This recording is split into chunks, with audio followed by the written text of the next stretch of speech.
Sarah thought she knew her husband like the back of her hand. 15 years of marriage, 2 beautiful daughters, a house in the Denver suburbs, the perfect life she had always dreamed of. But everything crumbled on an ordinary Tuesday morning. One phone call changed everything forever. On the other end of the line, a trembling female voice asked, "Are you Michael's wife? Because I am too." The words echoed in Sarah's mind like a nightmare. How was this possible?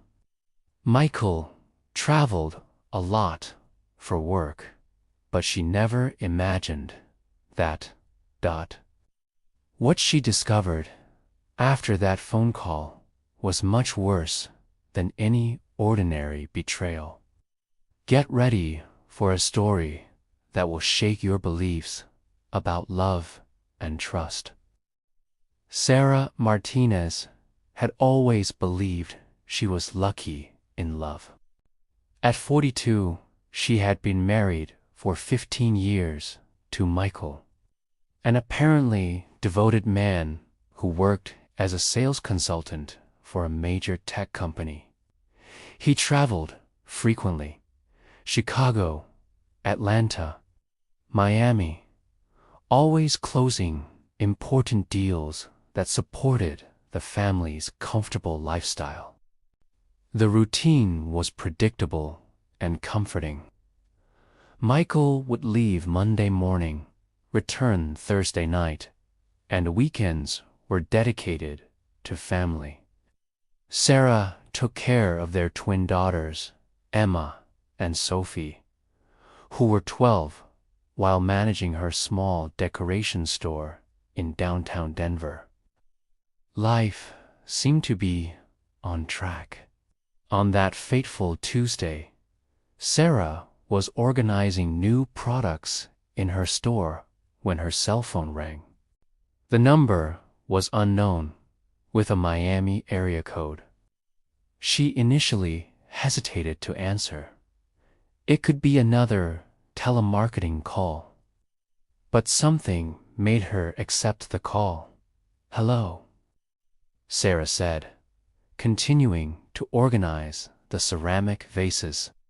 "Hi, sorry to bother you. My name is Lucia.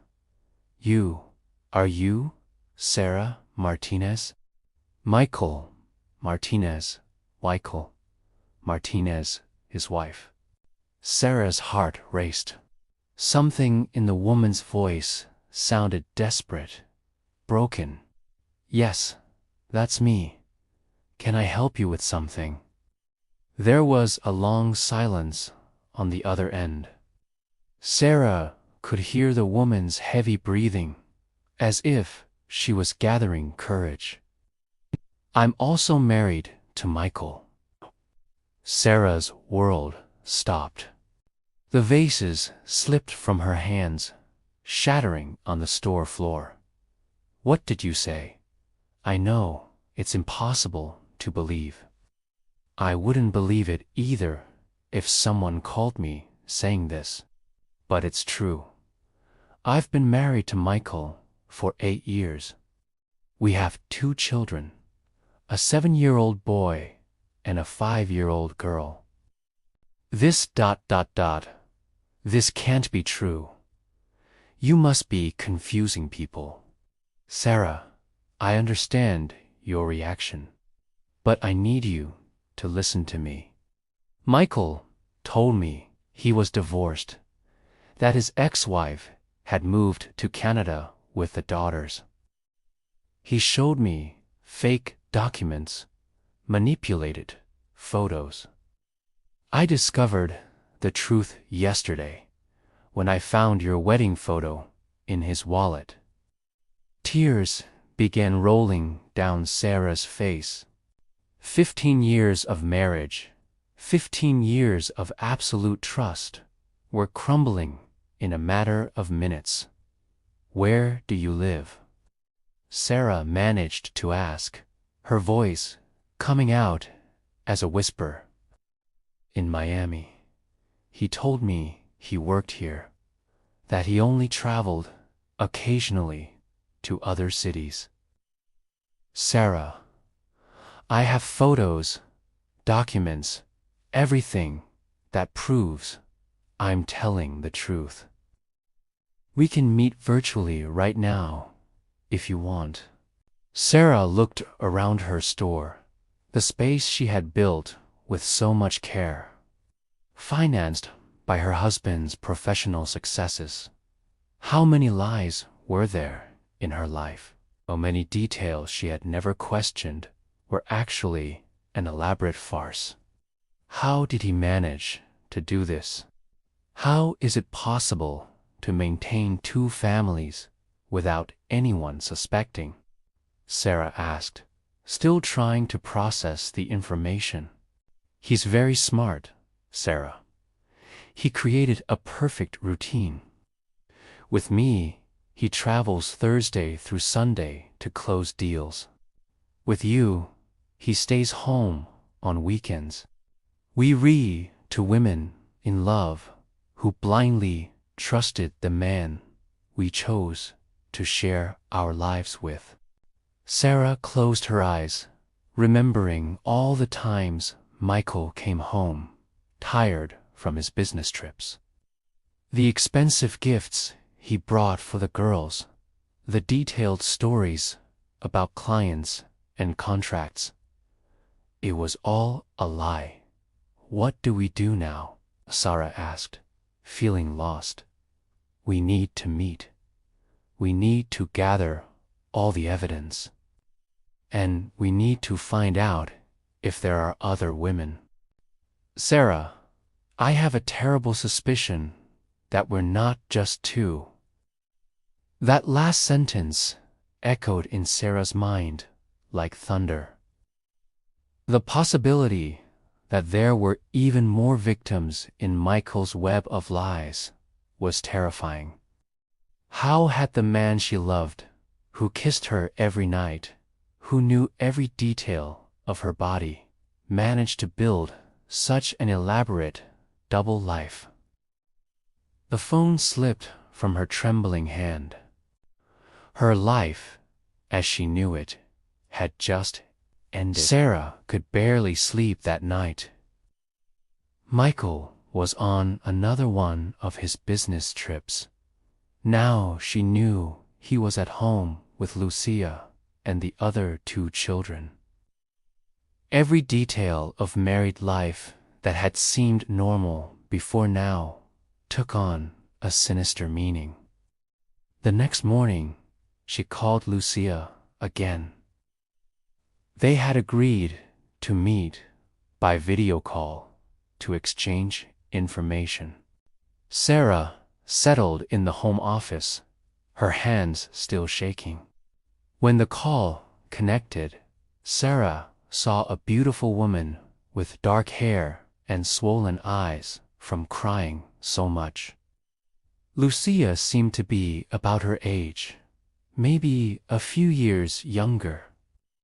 The physical resemblance between them was disturbing. Michael definitely had a type. Thank you for agreeing to talk to me, Lucia said, her voice heavy with emotion. I know this must be a nightmare for you too. Show me the evidence, Sarah requested, trying to maintain her composure. Lucia shared her screen, showing dozens of family photos. Michael smiling next to two children Sarah had never seen. Michael cutting a little boy's birthday cake. Michael teaching a small girl to ride a bicycle. In all the photos, he looked genuinely happy, exactly like in Sarah's family photos. We got married at City Hall in 2016, Lucia explained, showing the marriage certificate. He said he wanted something intimate, just the two of us. Now, I understand why. Sarah felt a pang of anger.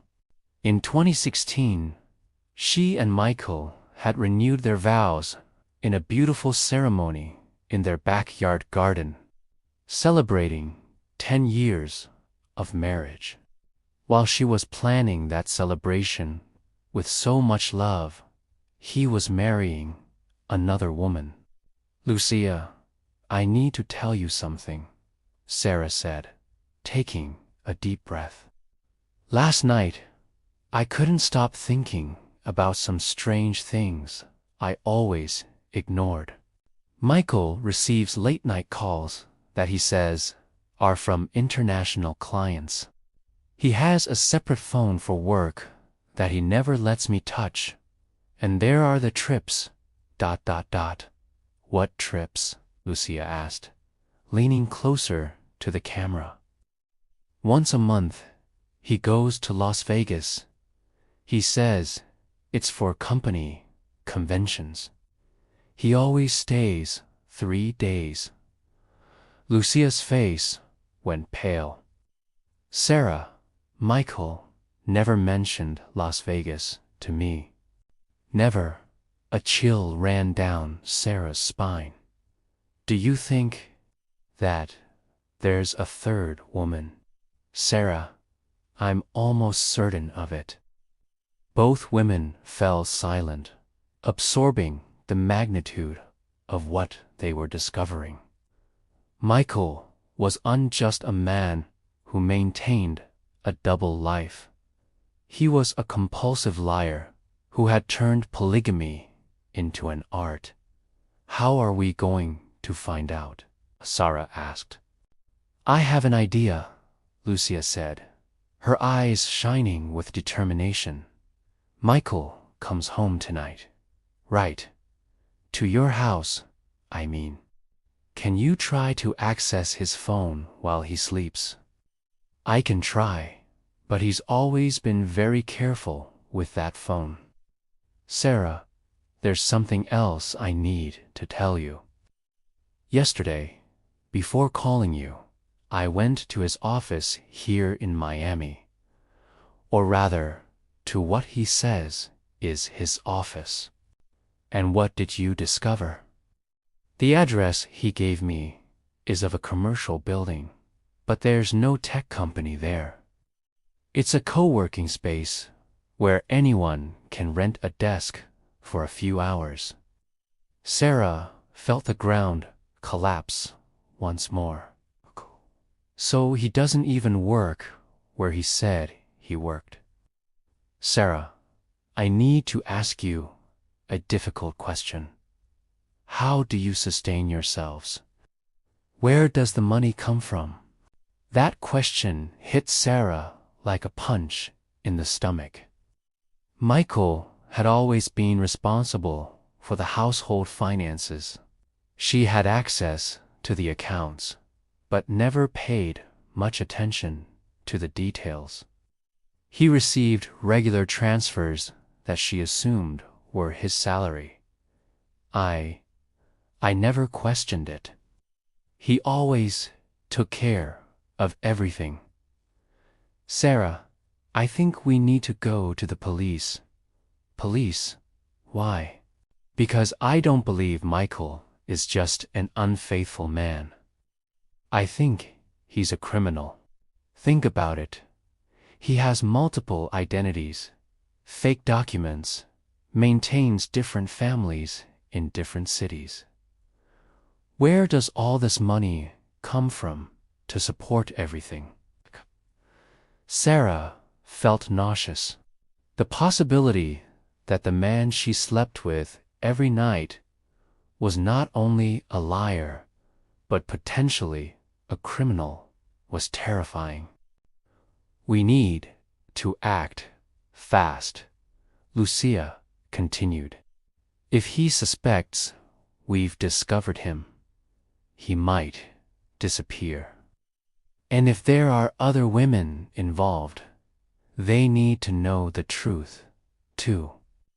Sarah looked out the window of her office, seeing the twins playing in the yard. How was she going to explain to two 12-year-old girls that their father had lied about everything? How was she going to rebuild her life after discovering that the last 15 years had been a farce? But one thing was clear. She wasn't going to allow Michael to continue destroying lives. It was time to discover the whole truth, no matter how painful it might be. That night, Sarah could barely look at Michael when he came home. He seemed like the same man as always. Warm smile, tight hug, asking about the girl's day. But now she saw through the mask. Every caring gesture seemed like a calculated lie. "Are you okay, honey?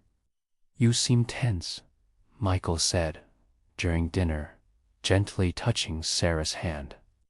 "Just a difficult day at the store," she lied, forcing a smile.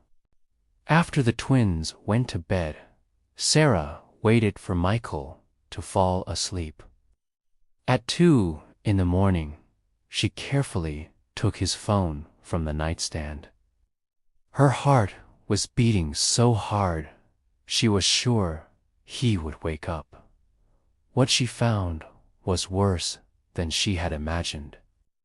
Besides Lucia's contacts in Miami, there was Jennifer, Las Vegas, Amanda, Phoenix, and Carolina, Seattle. 5 women, 5 families. Sarah felt like vomiting. She quickly photographed the contact list and some conversations, then put the phone back in place. Michael moved in bed, and Sarah pretended to be sleeping, but spent the rest of the night awake, planning her next steps. The next morning, as soon as Michael left for work, Sarah called Lucia. "I found 3 more women," Sarah said without preamble. "Jennifer in Las Vegas, Amanda in Phoenix, Carolina in Seattle." "My God," Lucia whispered. "Sarah, this is much bigger than we imagined. I need to tell you what I discovered yesterday." "What was it?" "I hired a private detective. He did some preliminary research on Michael.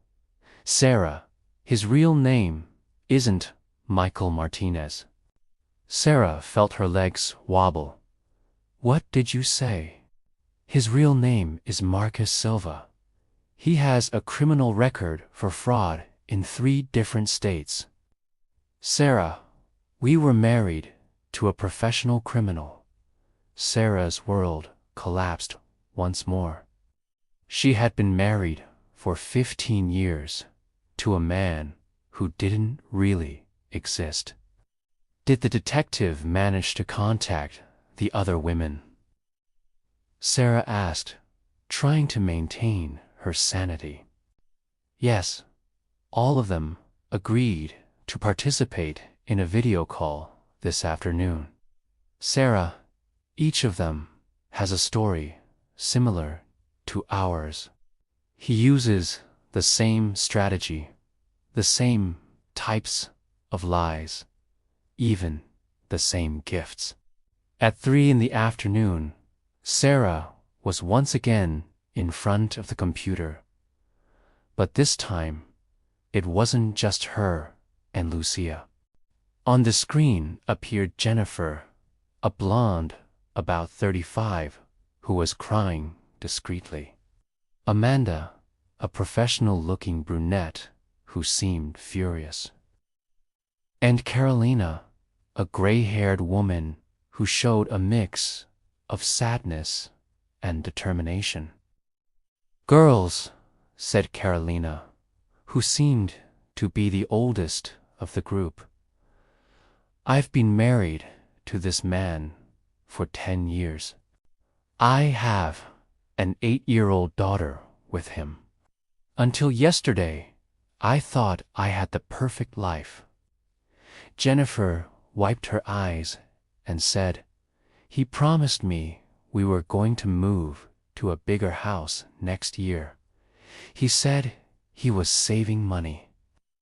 Now I understand where the money came from all of us."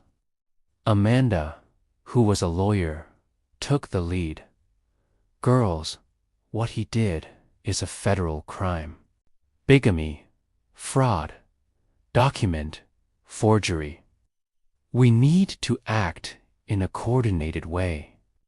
If he suspects we've discovered him, he'll disappear, and you may never see a penny of the money he stole." Sarah asked, "Sarah, do you have access to the family bank accounts?" Amanda asked, "Yes, I always have. Check now." "I'm almost certain he emptied everything." With trembling hands, Sarah accessed the joint account on the computer. What she saw made her scream. The account that always had between $50,000 and $80,000 was at zero. "He took everything," Sarah whispered. "Me too," said Lucia.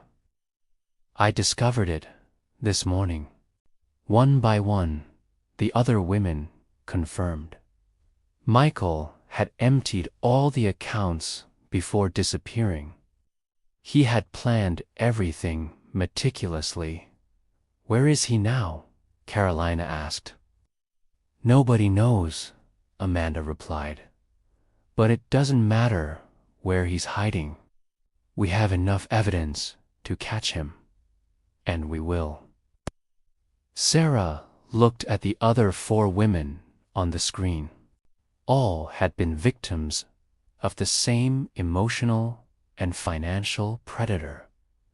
But now, united, they were stronger than him. "He messed with the wrong women," Sarah said, feeling a determination she didn't know she possessed. 6 months later, Marcus Silva was arrested in Mexico, trying to apply the same scam to a 6th woman. The 5 wives testified at the trial, and he was sentenced to 15 years in prison for multiple crimes. Sarah rebuilt her life gradually. The decoration store prospered, the twins adapted to the new reality, and she discovered an inner strength she never imagined she had. Most importantly, she maintained friendships with the other 4 women. They transformed from victims into survivors, and from survivors into lifelong friends. Sarah's story teaches us that even in the most devastating situations, we can find strength to start over. Sometimes, the people closest to us keep secrets that can change everything. But when we face the truth with courage, we discover that we are more resilient than we imagined. If you made it this far, leave a like to support real stories that touch the heart. Subscribe to the channel so you don't miss any exciting stories like this one. And in the comments, tell us which city or country you re-watching from. I love knowing that our community spreads around the world. Your participation makes all the difference.